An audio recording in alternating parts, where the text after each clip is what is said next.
From FedEx Forum and the American Home Shield Studio, this is The Odds Couple on GrindCityMedia.com. Handicapping all the football action, here's Rob Fischer and Lang Whitaker.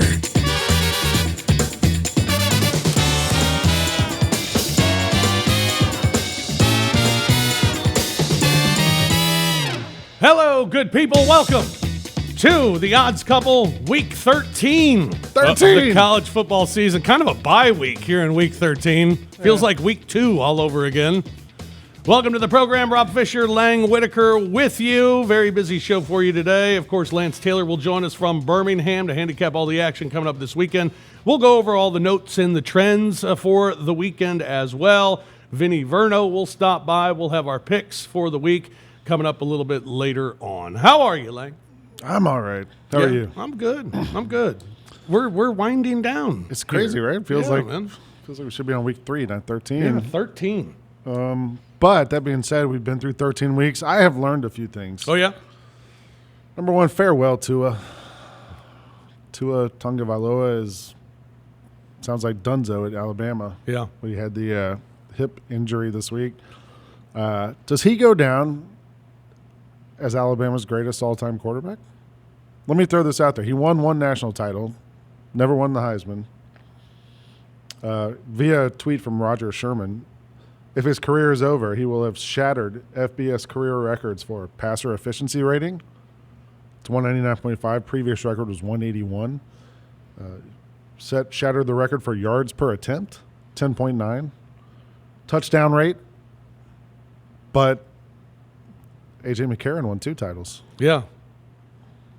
I would say no. Yeah, I think so too. And I feel like and crazily, people are going to think his career was sort of a disappointment. Right. Don't you think? I mean, Alabama fans, the expectations are so high. Well, it just means more in the SEC. Right. That we know. Number 2, Big 12 is out of the playoff picture, I think.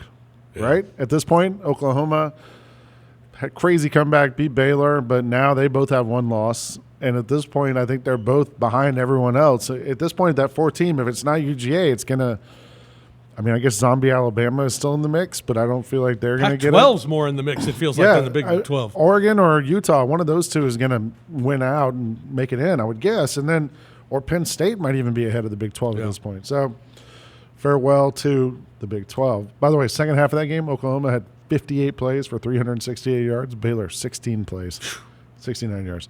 Last thing, this weekend, you know who I do not want to be? Barry, is it Lunny? The interim coach at Arkansas? Yeah. Woo. That's a good first one to come into. Oh, my gosh. You got to go into Death Valley to play LSU with an Arkansas team that, it's pathetic. Yeah, and an LSU that might be team, saying it nicely. And an LSU team that was getting some feedback for not beating Ole Miss by enough last week. Yeah, and that we know can put up tons of points. Like, yes. This is an LSU team that is explosive offensively, and Arkansas can't get out of their own way, and, man, this is going to be bad. Yeah, it'll be real bad. Barry Lunny, sleep well. I learned one thing, one big thing this week, and it's great to pat myself on the back. Do it. Back in July at SEC Media Days, I was the one who kept saying my fear for Alabama is Tua won't finish the season because he's brittle, because he's soft. Maybe not soft, but he is brittle. He is brittle. I mean, it's one injury after another. I'd be terrified to be an NFL team that have to make that decision to draft him because it's he's in a tent more than Daniel Boone was in a tent. I mean, this guy, he lives in the tent, and it's just different injuries too. I mean, some guys are just get hurt and are brittle, and I think he's one of them, and it's too bad because he's so talented, but I think the lashback at Nick Saban for having him in the game was ridiculous. Yeah, second quarter. It was the second quarter. I mean, Saban's done this all along where he'd play the first half and then he'd come out of the game, and if he just finished the first half, it would have happened. Could have happened on the first play of the game. It happens late in the second quarter. It's too bad for him, but I'm not surprised that Tua's hurt. No, it's not shocking at all, and I would say also, like, the one thing in the NFL is maybe you can go to a place like New England or where you don't get hit. Right. Like Tom Brady never gets hit. So maybe he can find a team where he can get rid of the ball fast enough. Although at the same time, what is Alabama if not an NFL program at the moment, from the medical staff to the way they play? Yeah. Another thing I learned, Texas A&M is going to end with a decent season. I mean, we looked at their schedule before the season and thought, could they get one of those? And they got another shot this week against Georgia, although I don't think they're going to get this game. So they went 0 for 4 against those big opponents that they had this year that are all in the playoff picture. But they did take care of business the rest of the way. And to have 7 wins right now, I think turned out to be decent for Texas A&M. Because early on we thought, they're just not very good, but I think they've done enough this year to be okay. Yeah, I would agree. Okay. And we also learned it doesn't matter where Mizzou plays right now. Yeah. They are dreadful. Ooh. And offensively, it's just a disaster what they're doing. And I can't believe they're a big favorite against Tennessee. Well, I can. But I can't believe I'm saying that about Tennessee. No, to your point, though, like Missouri, I had a stat I wrote down. So, I believe they haven't scored a touchdown in the last 9 quarters. Yeah. Have 13 points? I think the last 3 weeks now, something like that. Yeah, I mean, look, they played Florida and Georgia. It's not like they had easy schedule. Same time, you figure they're going to get something's going to happen in that time period, or they get 1 touchdown or whatever. Just no pulse from the Missouri Tigers right now. Also over the weekend, the Memphis Tigers, they fell down 17-7 to the Houston Cougars. Didn't look good at first for Memphis, but boy, did they battle back, winning at 45-27. Brady White, the Brady White game that we'll all remember. 341 yards, 5 touchdowns, ran for a score as well. 531 yards for the Tigers in the game. Houston had 256 yards, but 143 of them came in the first quarter when they jumped out to their lead. Big win for the Tigers last week. Mike Norvell talking about coming back to beat Houston. Really proud of our football team. Coming on the road in the American Conference, always a challenge. Especially against a Houston squad that's very talented, and it's one that you look over the last 6-7 years. Man, these games are always a battle, and I thought our guys did a great job. I thought Brady was phenomenal again. And had the 1-tip pass interception. Offensive line did some good things.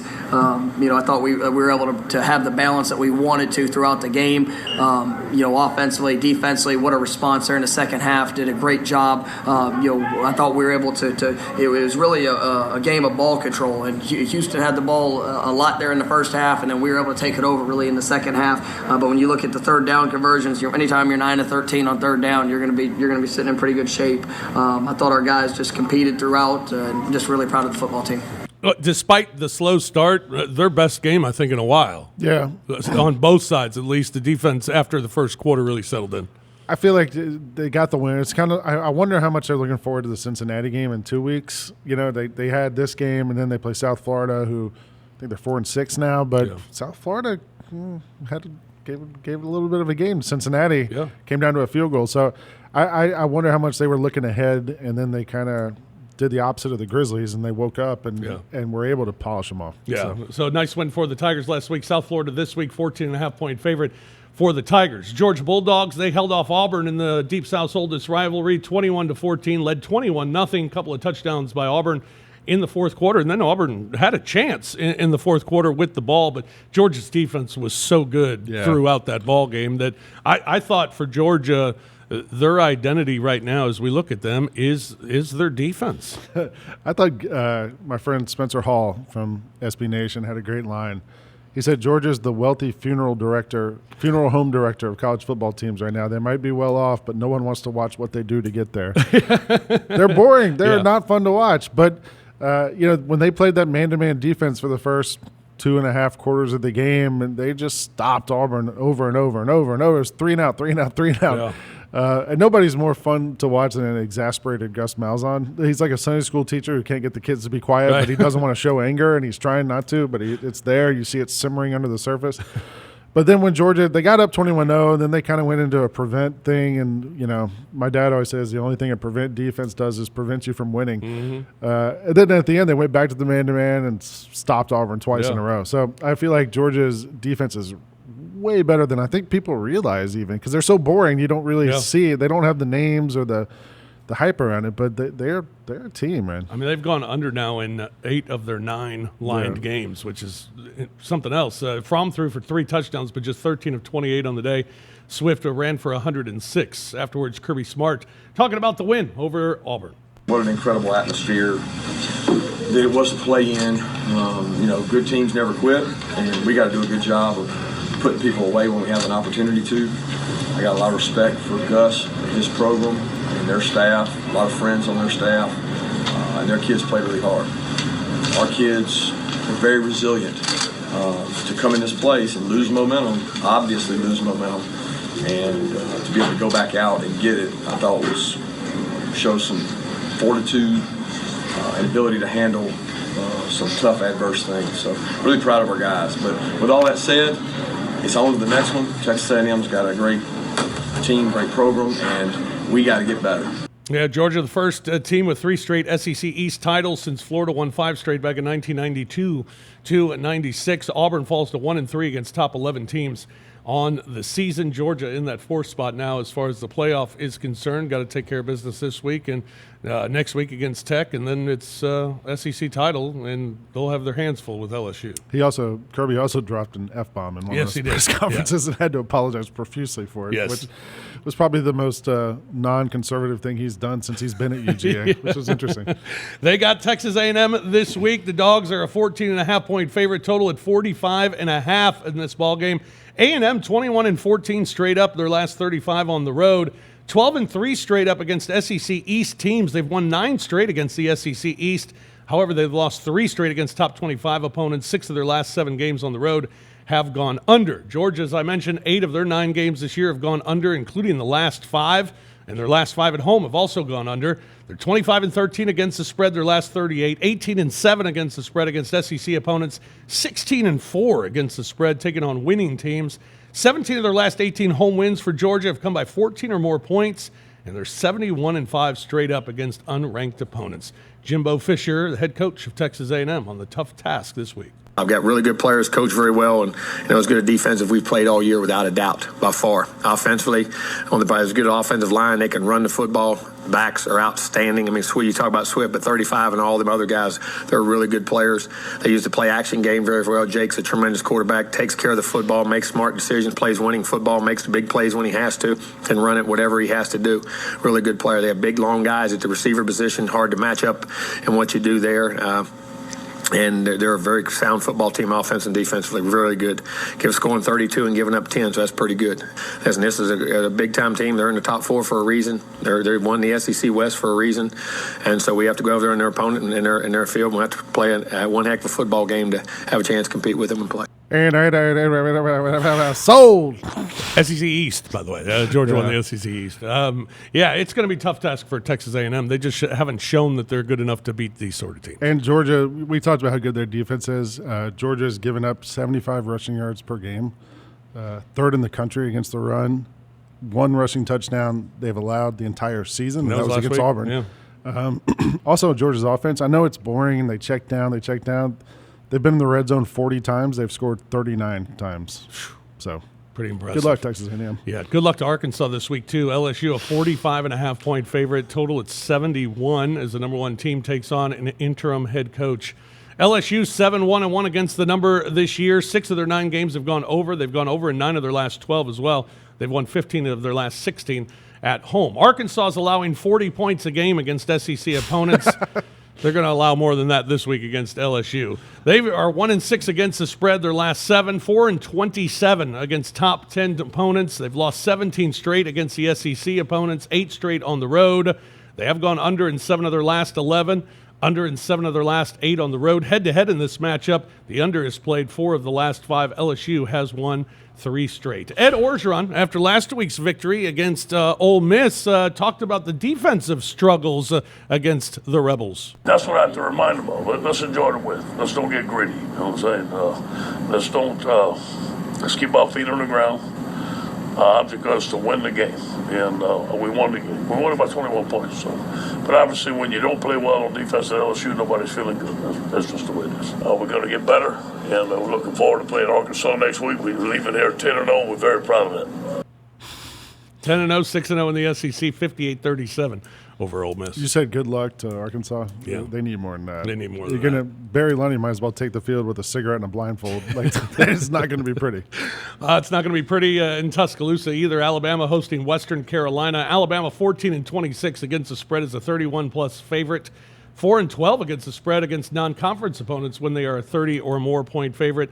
They have won 31 of 32 at home, 37-1 at home against non-conference opponents, and they've won 90 straight against unranked opponents. And Western Carolina not ranked this week, so should be a blowout for Alabama. It's that time of week again where we welcome in a very special guest, and it is a pleasure to have him in the studio with us here today.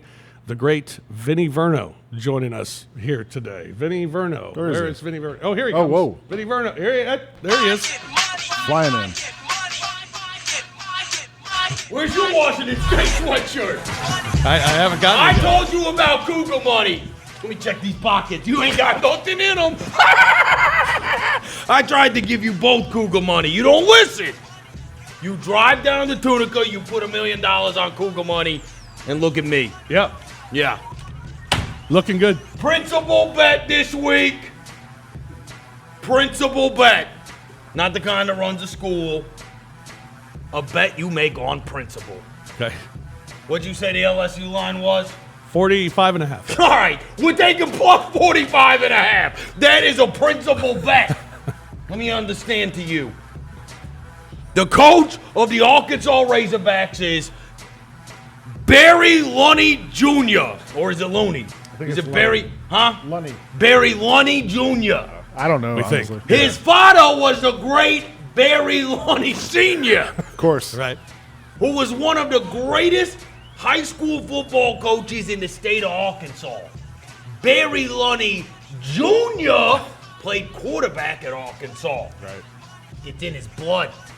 He was his father's offensive coordinator. That's Barry Lunny Sr., Right. one of the best coaches in Arkansas state history. Right. And they won a bunch of state championships and all that crap at Bentonville.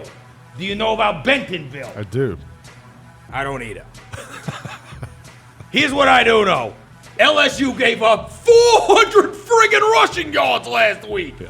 They gave up 612 total yards. What was the line? What'd you say it was? 45.5. Plus 45.5. What do we think Arkansas gets? We'll give them 14. All right? So do the math for me. What's that? They'd have to lose 60-14. They ain't losing 60-14. They're losing 59-14. That's a cover. That is a cover. 59-14, and we cover. Barry Lunny Jr. dedicates the game to Barry Lunny Sr. God rest his soul. I don't know if he's dead, but he's dedicating the game to him anyway. Arkansas football runs deep in their family. Barry's going to make his father proud and lose 59-14. And we're covering by a half a point. Barry Lunny!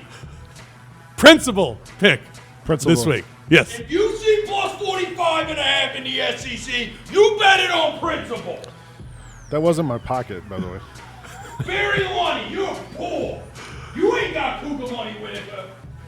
Vinnie Verno joining us this week here on The Odds Couple. We'll take a break. Lance Taylor joins us. When we come back, we'll look at some of the other action in the SEC this week as well. It's The Odds Couple here on Grind City Media.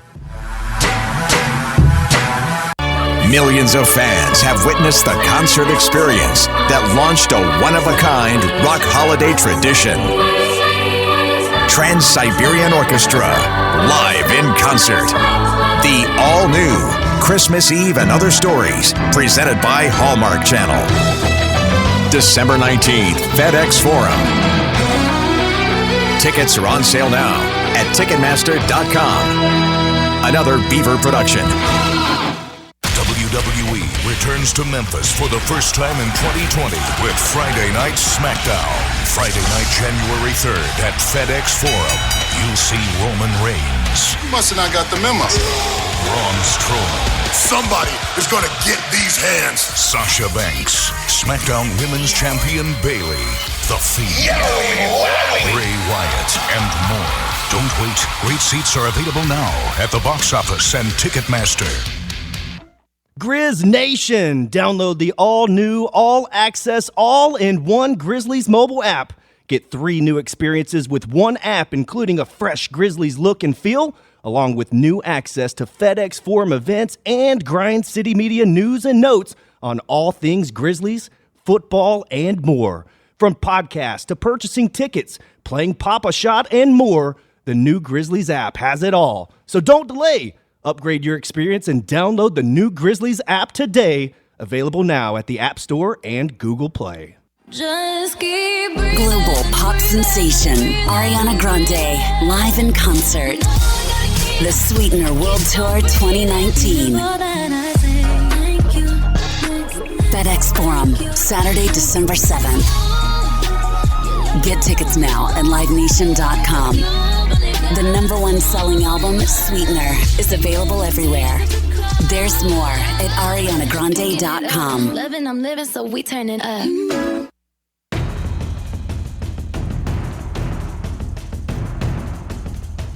Welcome back to GrindCityMedia.com, live from FedEx Forum and the American Home Shield Studio. Now, here's more of the Odds Couple, Rob Fischer and Lang Whitaker. Fill up on your next Gen Grizz with the all-new Taco Bell Chalupa Family Pack. Get 4 Grizzlies tickets and a $20 Taco Bell gift card starting at $44 per game. It's the most affordable pack for the entire family to enjoy dinner and a game. The first Taco Bell Chalupa Family Pack night is Friday, November 29th, when the Grizzlies host Mike Conley and the Utah Jazz at 7 p.m. For more details and to purchase your Taco Bell Chalupa Family Pack, visit Grizzlies.com today. $20 gift card to Taco Bell. That's one visit to Taco Bell for me. And you get a lot of stuff. Oh, yeah, I mean, you got to get 2 chicken quesadillas every time. I was going to say $20 might last me a week at Taco Bell. Get the cheesy gordita crunch. Yeah. Get a quesarito. I'm a big Mexi Melt sour guy. cream. Mexi Melts are fantastic. Mexi Melt. Also, Mexican pizza. Everything I like at Taco Bell is the most expensive stuff at Taco Bell. Check out the Chalupa, Taco Bell Chalupa Family Pack. Welcome back to the Odds Couple. Rob Fischer, Lang Whitaker with you. John Roser here as well as we get you set for the weekend of college football. Of course, last week the big story was the injury to Tua as he got dislocated his hip. He is done for the season for Alabama. Nick Saban on the injury to Tua. You know, we hate it that he got injured. We hate it for him. We hate it for his family. I hate it if any player on our team gets injured. So, you know, I mean, Godspeed to him and his entire family, and our thoughts and prayers are with him, and hope this is not so serious that it has any long-term effect on his, future as a player. And, we can second-guess ourselves, all we want. We told Mac to warm up. We're going to go 2 minutes for the half, 2-1 to play in the game. And so, I don't really make a lot of decisions based on, worrying about guys getting hurt, or I'd have taken Raekwon out and Ruggs out and everybody else that got hurt today out. We have total confidence in Mac, and I thought Mac did a good job when he went in the game. Joining us now from the Roundtable on WJOX in Birmingham. He's on Twitter at @LanceTaylor, and you can check out his picks each and every day at lanceslock.com. Lance Taylor joins us here on the Odds Couple. Hello, Lance. Hello, fellas. Very somber last few days in the state of Alabama. It was one thing coming off the LSU loss. There was still some optimism. If things broke the right way, Alabama would find a way back in this college football playoff. But after Tua going down, it's just it's a different feeling. And I tell you, Monday was really, really rough for Alabama fans. Yeah, I said it to you when we talked to you at SEC Media Days, Lance, that my fear for Alabama was Tua not finishing the season because I think he is a brittle guy. And it's a different injury, another injury for Tua. And, I was surprised at the heat that Nick Saban was taking for having him in that game at that point. Well, yeah, I mean, you can't really second-guess injuries. I mean, if Tua goes down and it's the same ankle, then I think people could be a little more critical. I was surprised Tua played. I went as far as, and this is going to sound nerdy, I played the DraftKings, and I started Mac Jones on one of my teams because it was great value at a $5,100 salary because I had heard all week that Mac was going to play. Yeah. But I think, Alabama talked to Tua and his family. They really wanted to go. They felt he was healthy. He actually... if you watch the game, he was 14 and 18, 256, a couple of touchdowns. He looked great, and he looked springy. He looked a lot more mobile than he actually was against LSU. It was just a complete fluke. And, Rob, I agree with you. I mean, he's just a guy that is injury-prone right now. We're talking about 4 different procedures over the last 20 months. And, if I'm an NFL franchise in May and I'm trying to find my guy, I would much rather take a risk with a Burrow or a Justin Herbert then roll the dice with a guy like Tua that can't seem to make it 12 games at the collegiate level. How's he going to make it 16 in the NFL, as talented as he is? Yeah.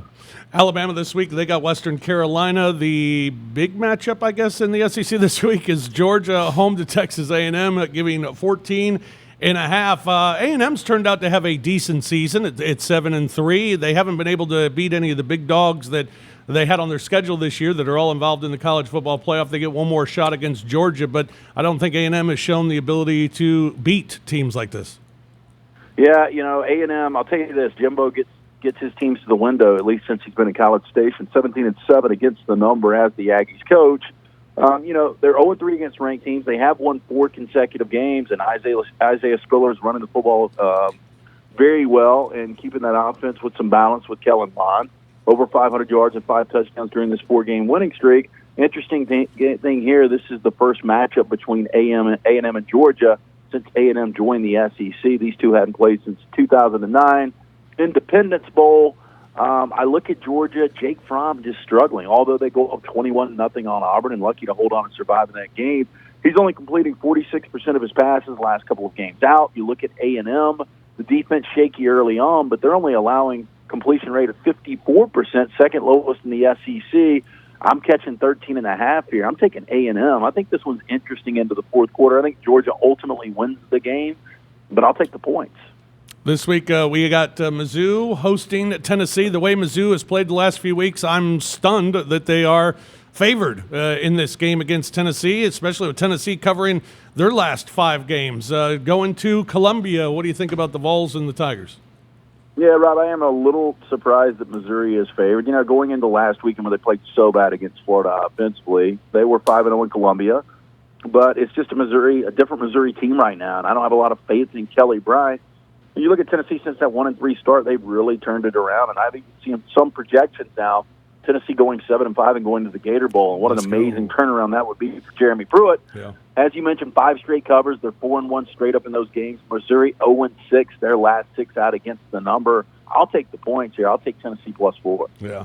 Also, this week, a couple of national games with big implications. Penn State going to Ohio State. Surprised Ohio State didn't cover last week for the first time this year, but now they got Penn State coming in, and this one being at the Shoe makes it very difficult for James Franklin's team, but big number for Ohio State. James Franklin only 1-4 against Ohio State. Ohio State's won 6 of the last 7 in this series. Some of those games have been tight, though, but you mentioned Ohio State 8-1 against the number, not covering against Rutgers, which is really strange considering they're outscoring their opponents by almost 42 points per game, on pace to be the best since 1944 when Army set a record, outscoring their opponents over 52 points per game.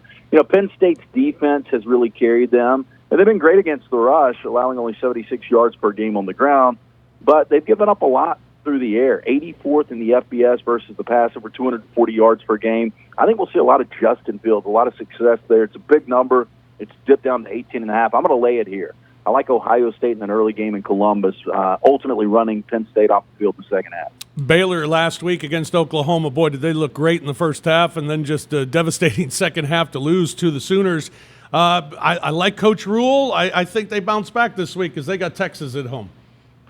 Well, this Texas offense is hard to explain. I don't know what's going on with them. Just not a lot of playmakers around Sam Ehlinger, and they're coming off kind of a heartbreaking loss too, where they finally get the lead late in Ames and they lose on the walk-off field goal. And as you mentioned, the Baylor meltdown there in the second half, and Oklahoma able to do it without CeeDee Lamb. It's a tough game to handicap for me. I'm going to take the points here. I'm just not a big believer. I think Matt Rule's done an incredible job there. I just don't know how good this Baylor team is. I like Charlie Brewer, just not a lot offensively. And I'll take the points here with Sam Ehlinger in Texas. Yeah, they certainly racked up points last week when they couldn't the week before against TCU. NFL, what are we learning in the NFL? We're getting sort of to crunch time here. Yeah, well, the Falcons aren't laying down. I mean, this is just one of the weirdest things. 2 weeks ago, 1-7, and they go into the Superdome and they upset New Orleans going away. And then last weekend against a favored Carolina team on the road. I mean, this Falcon defense over the last couple of weeks giving up no touchdowns, only 4 field goals. And last week against Kyle Allen, completely harassing him, 5 sacks, 4 picks. They're playing for Dan Quinn. Another thing to take away, people now are making the argument the Ravens are the best team in football after blowing out New England just a couple of weeks ago. You saw what they did this past weekend. Lamar Jackson's playing like an MVP right now. Really interesting where John Harbaugh's got this Ravens team. Who you like this week in the Shield? With that said, Monday night, L.A. Coliseum. I'm a huge Rams guy. I'm very objective when it comes to this team. I thought they would be a 10-6 team coming off the Super Bowl loss. I don't like the offensive line, although they played well this past weekend. They need to get Robert Woods back into that lineup. Brandon Cook needs to come back. But I think it's a ripe spot with everybody jumping on this Ravens team, now going East Coast to West, Rams catching a field goal, Monday night dog at home. I like the Rams in this spot, especially if Todd Gurley plays the way he did against that Bear defense on Sunday night. Great stuff. Tell people about Lance's Lock, what they can get going to lanceslock.com. Yeah, complete honesty here. I try to be transparent, guys. The last couple of weeks have not been good. The fall's been incredible, but back-to-back, just really shaky weeks. We're coming off 2-0 in the Maction this week, though. So it's been a good week thus far coming out of last weekend. We'll get this thing dialed back in the right way. We've only got 2 more regular season weekends in college football. Just give us a taste. It's only $90 a month, $3 a day. Check us out. We give you a free play every single day. It's lanceslock.com. That's lanceslock.com. Sounds great. Lance, always a pleasure, man. Thank you much. See you, fellas. All right. Thanks, Lance. Lance Taylor joining us from the Roundtable WJOX in Birmingham. He's on Twitter at @TheLanceTaylor, and again, that's lanceslock.com. Mizzou, 6.5 over Tennessee at home this week. Missouri's numbers are still good despite what happened last week, losing at home, because their numbers at home are great. 12-4 against the spread last 16 at home, 6-1 against the spread last 7. Did not cover last week against Florida. They've won 9 of their last 11 in November, but they've lost the last 2 weeks.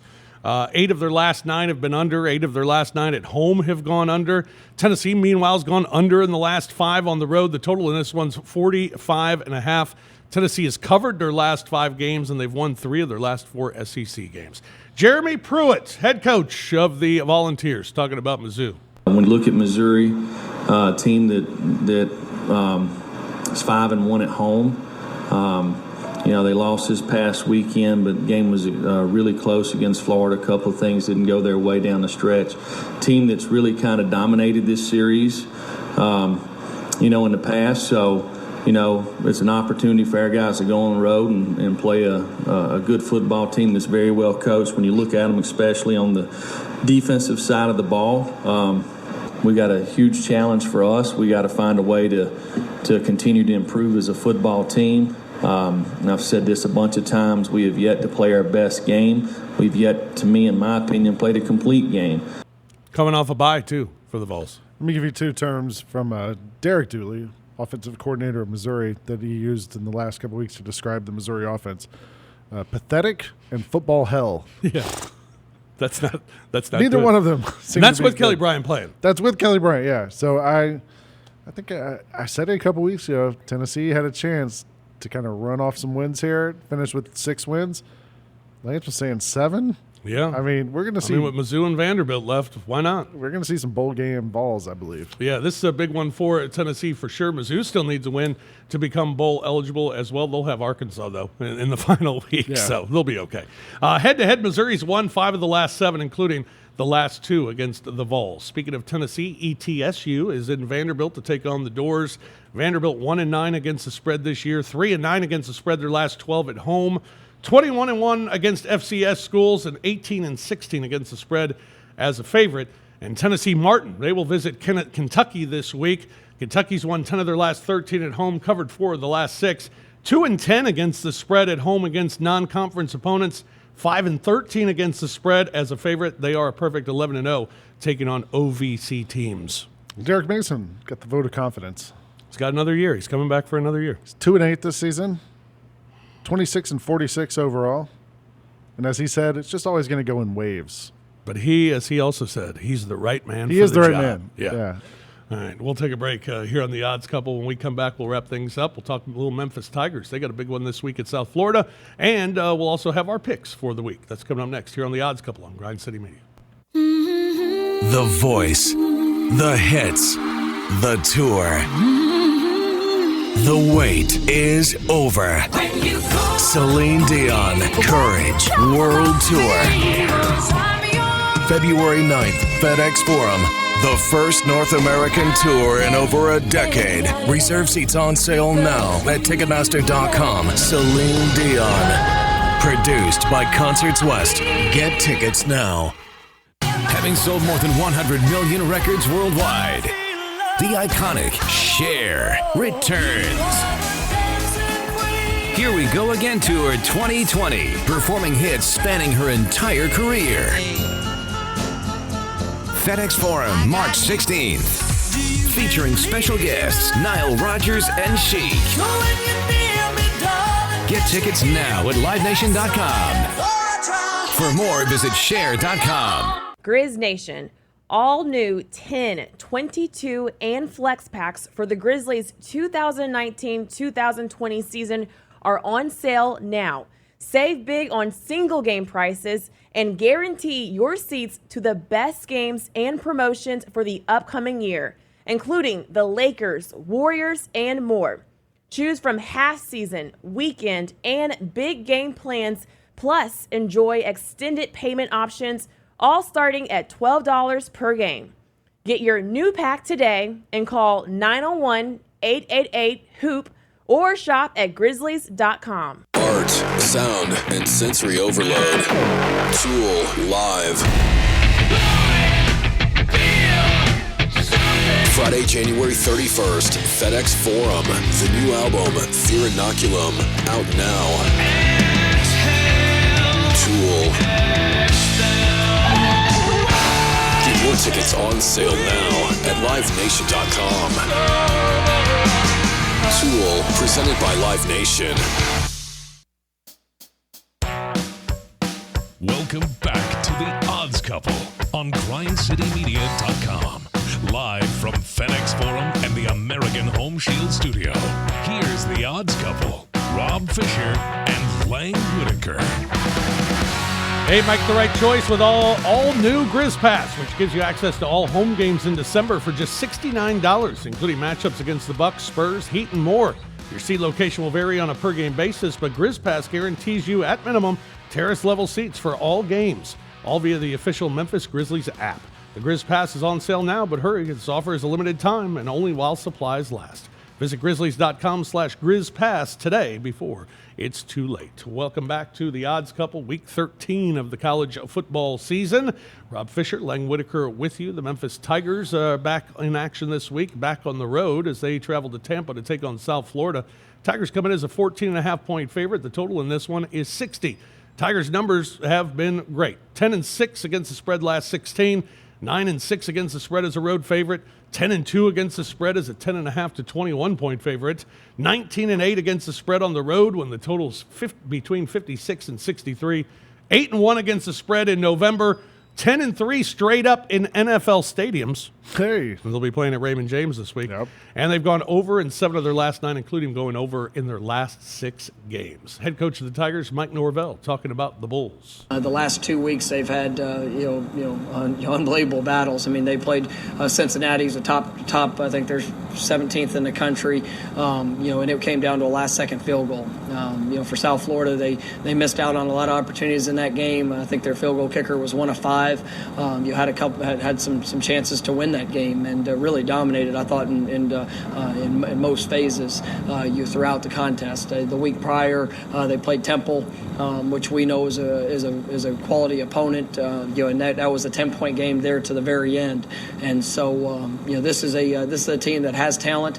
Defensively, it's one of the best defenses in our conference. But we know that this is their senior day. We got to go back on the road. It's going to be obviously an emotional day for a lot of their team. And at the end of the day, we still got to stay focused on ourselves and controlling the things that we can control. 16-8 straight up, their last 24 at home for the Bulls. Head-to-head, Memphis has won 3 of the last 4, including 3 straight at USF. 5 of the last 7 in the series have gone under. 2 other SEC games. Samford will visit Auburn. Auburn 7-3 against the spread. They've covered 5 of their last 7 at home. They're 72-1-1 against Southern Conference opponents. And Abilene Christian will visit Starkville and take on Mississippi State. State 3-7 against the spread this year. 13-6, however, against the spread their last 19 at home, and have won 14 straight against FCS opponents. Time now for our picks. We'll start with my 5 this week. Let's go.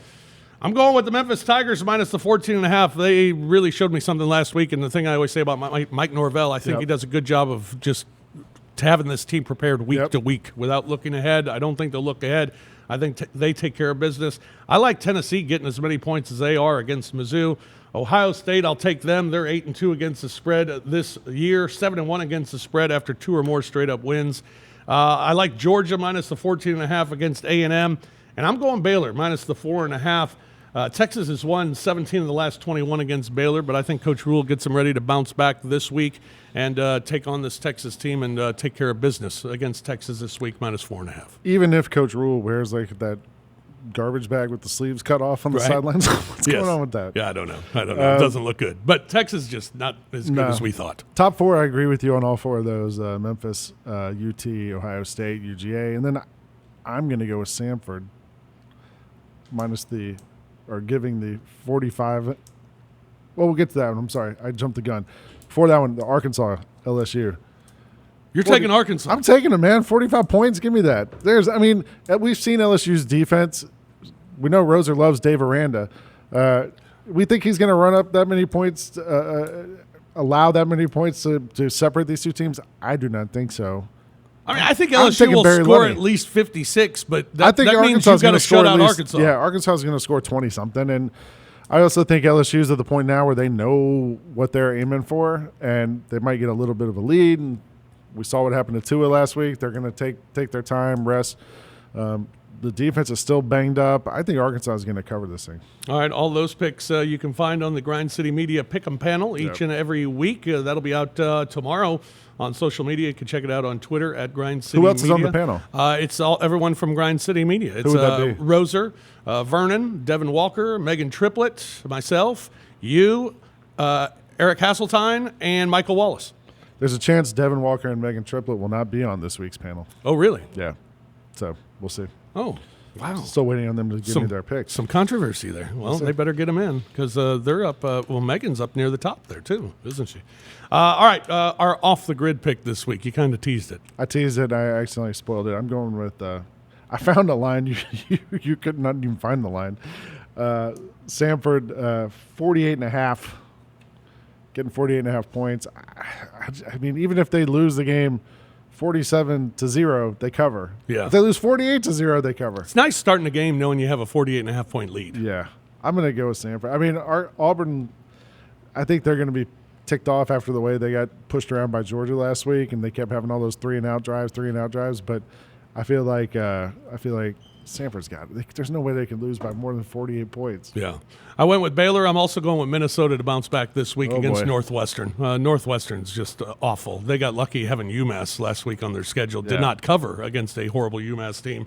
I'm taking Minnesota minus 13.5 in Evanston against the Northwestern Wildcats. NFL pick? Speaking of bounce backs, I'm going to take the Chicago Bears playing the New York Giants. I am actually using Daniel Jones as my quarterback in fantasy, so we'll see what happens. But I felt like the Bears game that Mitchell Trubisky was not good when he got pulled at the very end of the game, and everybody thought, hey, that's weird, but we all understand it too. Yeah, exactly. So I don't know what happens with that long term, if he's their answer or he's not their answer, but the Giants aren't good, and I think that the Bears are going to beat them by more than 6 points. Yeah, not a good week for the Bengals to get their first win either this week. I'm taking Pittsburgh minus the 7 against Cincinnati. Pittsburgh has just owned this series, knocking off the Cincinnati Bengals. They've only covered 3 of the last 5, but I think good spot for Pittsburgh to just destroy Cincinnati this week. John Roser, what do you got for us this week? All right, yeah, not going to give you a first-half pick this week. No first-half picks this week. Wow. I'm still upset about Ohio State not covering the 31.5 for me last week. They should have been up 42-0 or 49-0 or 42-7. Freaking Rutgers in a goal line stand. First time in program history, actually, that Rutgers has had a goal line stand, and they did it against like 2 of the best players in the country. Amazing. And I'm not going to go back to it this week because the last time the weather was bad in Columbus, Ohio, it took till the very end of the first half, like the last 30 seconds for Ohio State to cover the first half line against Wisconsin. And we're looking at really rough weather in Columbus, Ohio this weekend. Meteorologist, John. Yes, we're looking at rough weather there. I do think Ohio State kills Penn State, though. We're going to go to a rivalry game, the Victory Bell in Los Angeles, California. And I'm going to take Chip Kelly's UCLA Bruins to cover 14 against the USC Trojans. Dead man walking Clay Helton. And I know Utah killed UCLA last weekend. It was 14-3. UCLA was about to score, and then Dorian Thompson-Robinson fumbled the ball, and everything just fell apart for him. That USC team, I know they beat Utah. That Utah team has been murdering everybody since they lost that one game. I like UCLA to cover the 14. I just think rivalry game. The last 2 years, UCLA won last year 34-27. The year before that was 28-23. I just think 2 touchdowns is too many. Yeah. NFL. The pick I have circled, I like the Cowboys plus the 7 against the Patriots. The Patriots' offense, just to me, is not good, and I know it's not very good. And they're facing a team this week in Dallas that's better than the team they faced last week in Philadelphia. And then, if you want to parlay that, I'll give you a parlay. Yeah, we can go 2-team or 3-team parlay. 3-team parlay? 3-team parlay. We're taking the Cincinnati Bengals plus the 7 against the Pittsburgh Steelers. You may throw a little money line action on the Bengals, too, if you want. Look, how many teams go 0-16? It ain't many. This team's awful. They are awful. But they kept it within 7 of the Raiders. That Raiders team is better than the Steelers. Pittsburgh going to be without Juju this week. Juju's out for the game. James Conner also could be out for the game, too. Listed as questionable. Juju's out, though. James Conner listed as questionable. Mason Rudolph sucks. Like, you got to win a game eventually, and I think this is a prime spot, Cincinnati at home to win the game. And we're going to parlay that one also with the New York Jets plus the 3 against the Raiders.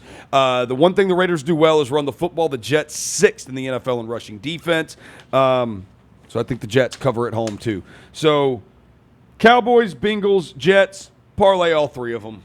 All getting points. All dogs. All dogs. With the dog parlay. The NFL. Hey, the sports books took a bath last week. They got killed last week because all the favorites were covering. All the favorites covered. What does that mean? It means the next week it's all hell breaks loose. That's right. Dog week. How's the weather look in those games? I have not looked up the weather in those games. Cincinnati is in Ohio, though. Okay. So. All right. Thank you very much. I would imagine these games are in Foxborough, Massachusetts, Cincinnati, Ohio, and New York City, it is November. I imagine it's going to be cold. We know simple geography. We know what states these games are being played in. I would imagine it's going to be cold. That's what I can give you. There you go. Yes. All right, that's going to do it for us this week here on the Odds Couple for Week 13. Next week will be rivalry week in college football, and we get closer to the NFL playoffs as well. And then we got conference championship time already upon us, and then the bowl season. So it's all coming to a head in the college football season. For Lang, for John, also for Kimball and backstage for us today, thank you very much. I'm Rob Fisher. Thanks for joining us. We'll talk to you again next week. Week 14 of the Odds Couple. You can keep it here on Grind City Media.